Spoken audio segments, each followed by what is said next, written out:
Et avant qu'on raconte à tous, je vous souhaite la bienvenue pour ce dernier repas de manchots. Avant de faire la distribution, je vais simplement vous les présenter un peu, puisque dans le monde, on peut rencontrer 18 espèces de manchots. Et ceux qui sont avec nous, ce sont des manchots du Cap. On les retrouve en milieu naturel au Cap de Bonne-Espérance en Afrique du Sud. Nous leur venons à manger 3 fois par jour, sachant qu'ils sont friands de petits poissons gras, de sardines, de gras ou d'anchois. Une distribution que l'on fait à la main et également dans le bassin.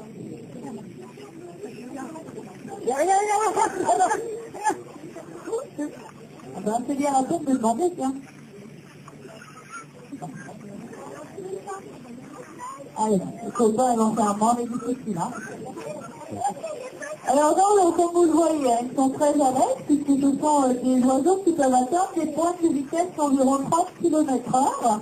Ils utilisent en fait leurs ailes comme des rames, puisqu'elles sont plus courtes et plus plates que celles des autres oiseaux.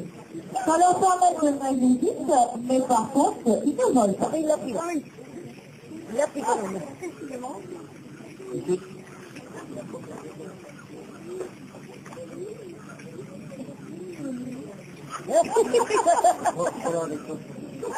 Oh, la mouette, elle est comme ça.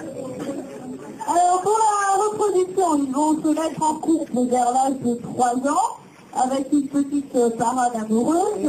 Le mâle va choisir un galet de façon à l'apporter le moyennement de son choix. Et lorsque celle-ci va accepter le caillou, ça va vouloir dire oui. Donc ils vont pouvoir se mettre ensemble. Quand ils se sont choisis que pour la vie, on compte ces deux qui récit à peu près 20 ans.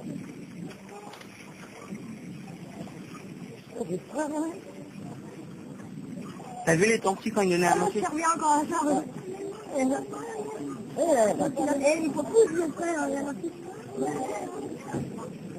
Ensuite, pour les pontes, nous allons compter de 1 à 2 par an et par couple, sachant qu'ils courent à peu près 30 jours. Le mâle et la femelle vont se relayer. À la naissance, le poussin fait 50 grammes. Il grandit vite, en 3 mois, il atteint la taille adulte, donc la taille des manchots que vous avez là. Les jeunes, par contre, sont plus pensés à ils sont gris, et on devient blanc et noir vers 1 an et demi, 2 ans. Donc vous en avez 2 ici, on en a également un dans le bassin. Pour les reconnaître, c'est assez facile puisqu'ils n'ont pas de dents blanches sur la tête.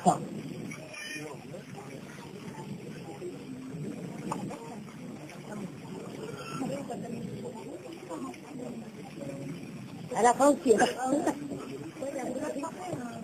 Elle va nous chier dessus. Elle est obligée de sortir avec le famille. Faut qu'elle se tire.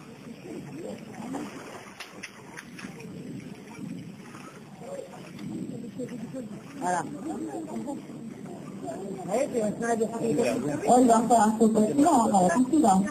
Alors une petite chose intéressante aussi, c'est la différence que l'on fait entre le pingouin et le manchot. Assez régulièrement, on confond les deux oiseaux. Et géographiquement, on retrouve le pingouin en hémisphère nord, le manchot, lui, vit dans l'hémisphère sud. On a aussi la taille, les pingouins sont plus petits, et le déplacement étant donné qu'un pingouin vole.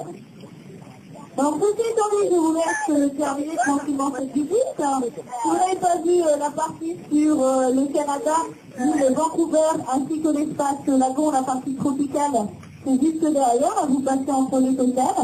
Et puis pour les requins d'Australie, vous prenez la passerelle. Je vous souhaite une bonne fin de soirée et je vous remercie de votre attention.